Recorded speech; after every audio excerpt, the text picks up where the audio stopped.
Ngizothanda nje ukubonga kakhulu. Ngidlulisa ukubonga umfowethu uLeah, umnikazi we-event, obekuyena uhosta umcimbi lo kade sikuwona endaweni yaseHluhluwe. So, thank you so much mfowethu. Siyabonga nokuthi uzosibheka, kusho lukhulu kithi lokho. Kwelinye isayidi futhi esiphinde sithi asidlulise ukubonga. Sibonga khona mfowethu ukuthi uthathele phezulu ngenkathi kwenzeka lesi simo esenzekile. Siyabonga kakhulu kulokho.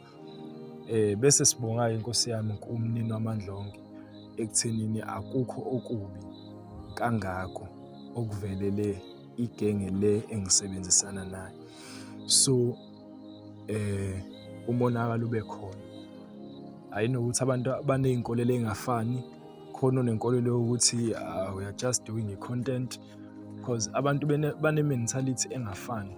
Khona umuntu othatha into e-serious ethi i-content, bese ethatha i-content ethi into e-serious. Asicabangi ngendlela efanayo. And kulokho futhi nami anginaso isikhathi sokuthi ngichazele abantu ukuthi i-content emayona i-content. Futhi abe uyayibona ukuthi kholelwa kule nto okholelwa kuyona kahle kahle kuphela. Okay, so engingakusho bafowethu kubantu abathanda uSamkeli, kubantu abathanda uMzwandile, kubantu abathanda mina, sidlulisa nje ukubonga bafowethu kakhulu ukusiseka. Siyalibona uthando lwenu kanye nokuzwelana nathi futhi. So uDisemba manje iy'ngozi ziyanda bafowethu.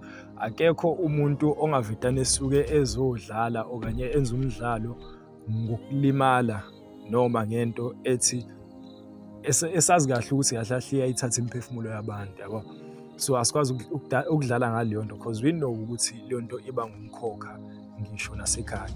So ngicathi mhlawumpe-ke kuyiqiniso elimsulwa lelo-ke esingeke sithi siya-complain-a futhi ngalo. Okay, so ngihlabele phambili nje ngicabanga ukuthi bazoba nakho ukuphefumula nabo abafowethu. La nginomfowethu la umnini we-event okwazile ukuthi okuyena osiqashile. Siyabonga iqiniso lakho mntakababa. Okuyena futhi okwazile ukuthi the time kwenzakala lesa sigameko kube uyena futhi umuntu wokuqala ofikayo kuleyo ndawo. Sakwazi ukuthi sithole usizo. Nhlahla leyo uNkulunkulu emkhulu, akukho la ngilimale khona bafowethu. Angikaze ngize ngithinteke, ngigcine nje ngomhuzuko la ngemuva kuphela, yabona.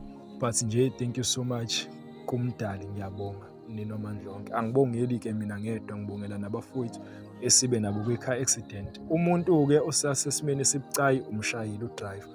So uNdu uyena-ke umuntu nje osanesimo esingesihle because kade siyombheka namhlanje because besikamashu futhi today. Ikhona nje negenge futhi eze yasibona, sathatha ama-pictures nayo ukukhombisa ukuthi ubufakazi ngezivetane sisuke sibhore-ke siye emakliniki with no reason. So angingagxili-ke kakhulu, angingandi kakhulu. Ngicathi ngizokucela nje mfowethu ukuthi ngikudedele mese ngichaze izathu ey'bavelele kakhulukazi. Usisi ngoba ebhandishile nje ekhanda uthintekile-ke yena, uthintekile kancane. So uyopha kuphela, so ibhande selibamba ukopha kuphela, belibamba ukopha kungekudala uzobe selikhipha. At the same time iy'nduku lezi uphazamiseke edolweni nje kancane. So kumenza ukuthi engakwazi ukuthi ehambe kahle. It's either usebenzisa iy'nduku noma i-wheelchair. So it's better ukuthi esebenzise iy'nduku than i-wheelchair. Umfowethu uMzwandile cishe wagumuka isandla but uthintekile impela, yabona. Akona umonakalo omngako kodwa kuze kwavela inyama lemhlophe, yabona, engaphansi lemhlophe. Nhlahla leyo hhayi ukuthi kufinyelele ethambeni but yabo nje ngisho even now akekho right naye, yabo. So okwenzakalile bafowethu asikufiseli muntu, sithi nje ngicela sihlale emkhulekweni bafowethu. uDisemba manje niphephe. So engikubonga kakhulu namanje engikubonga angiphizi iqiniso la mfowethu uLeah ukuthi esenzele iqiniso ngokuthi ebe nathi sukela sifika kuze kuzofikela manje, kwenzeka isigameko kuze kuzofikela manje. Mfowethu ngicathi mhlawumpe kunikeza ithuba kube khona la ubeya khona ngaphambi kokuba bephefumule nabanye. Sanibonani bafowethu, ngithi anginibingelele. Okhulumayo uLeah. Cishe konakala bafowethu, kodwa-ke ngoNkulunkulu emkhulu emuhle futhi njalo ney'dalo, hhayi akubanga umonakalo omkhulu kakhulu. Yikho nje ukuthi njengoba echaza mfowethu ukuthi bathintekile abafowethu nami ngibe buhlungu kakhulu. Ngase ngithi no, ake ngisukumele phezulu njengomuntu obe bacelile ukuthi beze kwi-event, nosebenza kakhulu nama-event, sebenze kakhulu nabantu abadumile abaningi bangazi uLiya, sebenza kakhulu nama-artist amakhulu, oMduduzi Mncube, abo-Arthur Mafokade.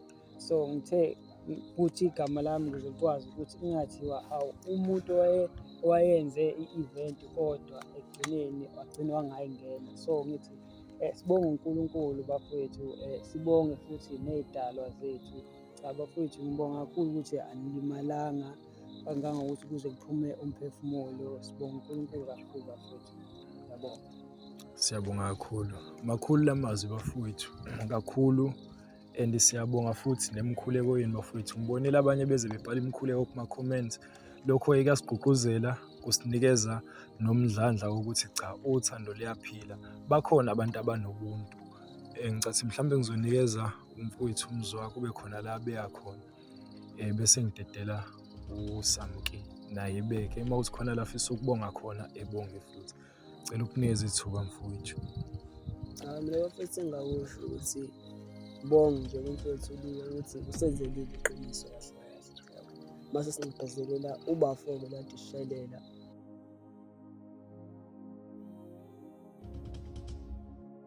Nami ngisaphazamisekile kancane bhasi.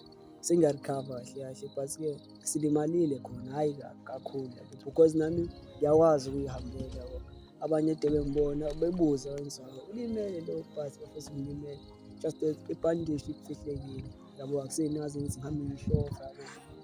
Kodwa nje bafethu ngibonga iqiniso lakho bafo ukuthi ukwazile ukuyixaka ngathi and bekuyi-first tribute esamsayo esikhiphayo esisayo. Kwaba khona ukuthi ingozi-ke ehlale kuyingozi ngoba akekho umuntu ohlala ehlela ingozi. Ngibonge nje uthando kwabanye ngoba akusiwona wonke umuntu okholelayo. Abanye kuthi kufa umuntu bebona ukuthi umdlalo. Futhi bona bebefuna ukuthi i-date sami sikinqane umuntu okhishwa amafoni ngoba thina sama-social media. But-ke kholwayo bafethu thina ngeke sinigxeke, ngeke sinijaje, ngeke senze lutho, ngeke sengizothini, ngeke siniforce ukuthi yabona nikholelwe because silimele. Yabo ngeke sihambe sibiza amanqeba ethu. Ilokho nje kuphela. Ngidlulisa nje ukubonga ubafo.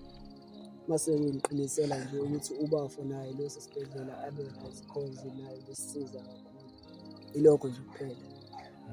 Siyabonga kakhulu. Yabo nje nokunye akumentionile la umzwa ilokho ukuthi ayish bafowethu, nje abantu ba-social media iningi lifuna ukukholwa ngokuthi kuze kuvezwe amanxeba nani nani. So akuyona i-content le guys. Asikwazi ukuthi singahamba show up amanxeba abantu nokuhlukumezeka noma nokulimala kwabantu ukuthi balimala into engakanani. Sihambe siku-expose ku-social media. So kunezinto ongazenza phambi kwabantu, kunezinto osungeke uzenze futhi phambi kwabantu. Ngicela usondela kancane mfowethu udlulise ubhodi lapho. Thank you. Siyabonga.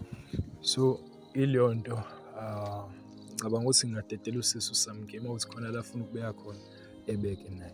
But le video bafowethu ikakhulukazi imayelana nokuthi sibonge kini nonke nabakhombisa ukuba nendaba akukho kutheni. Ungabeka sisi.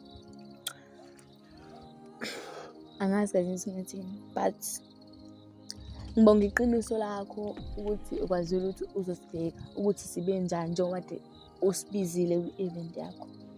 Gazini kubuhlungu, angazi yaziyo ubuhlungu gazini because mina angikaze ngacabanga ukuthi njoke ngivelelwe isimo esikanje. But-ke kwenzekile and futhi unyawo lami lubuhlungu gazini, akwenzeki lutho, akuhambeki. Ingakho ngitotoba ngenduku gazini. Yo. Yeah, okunye nje okuhle noma usuqedile qha. Khula. Hayi no ngakhuluma uma sikhona okunye. Ya nokuthi ela gazini niqaphele uma ukuthi niyadrive. Akwazi ukuthi udrive uphuzile kanjani. Akuyona into right leyo gazini. Kazi nje kwaba into right leyo. Yeah. Yeah bafowethu. So ngamanye amazwi usezama ukubeka ukuthi qaphela into osukuyenza before isiphuzo sithathayo before uthatha i-trip kuphela. And okunye nokunye-ke hhayi ngicathi mhlampe sesibe nayo i-understanding abanye bethu. Cha dluliseni le moto le. Cela umtshele ubuye kulande lo mfethu lona. Hhayi manje. Imoto yakho le? Ungayikhathi mfethu, ungayikhathi. Shoot man. Awumtshele buye kuthathe. Okay. So mayelana ngicela ngisondela kancane bafungene ngevideo. So mayelana noSamke hayi uthi ungosi yami uphukile akaphukanga. Ukunyela nje okungathini. Mhlawumbe umuntu uzoyibuza uthi uphi ukhonkolo. Uyawuzofaka ukhonkolo unyelile. Hayi uthi kuhluwana ithambo. So asingenzi ihaba because khona abantu ade ngibabuka lapha kuma comments bethi why pho engawufakile ukhonkolo. Why kukuthi nokuthi akuyona yonke into emayelana nokhonkolo. So unyelile akaphukile kuphela. But ke azizange ukuthi sizochazela abantu abangagculiseki nabantu abangakholelwa kulesi simo lesi sibhekene naso. Okunye nokunye ke ngicathi sengiphethile. Kukhona mfowethu amazi ukufisa ukuphetha ngawo noma siku right. Mfethu.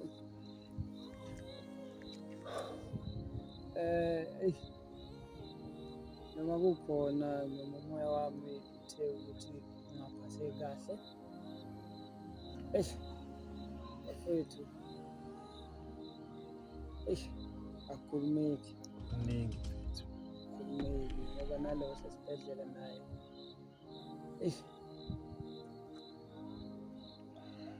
Yani hayi nokuyazwakala futhi kuya-understandeka.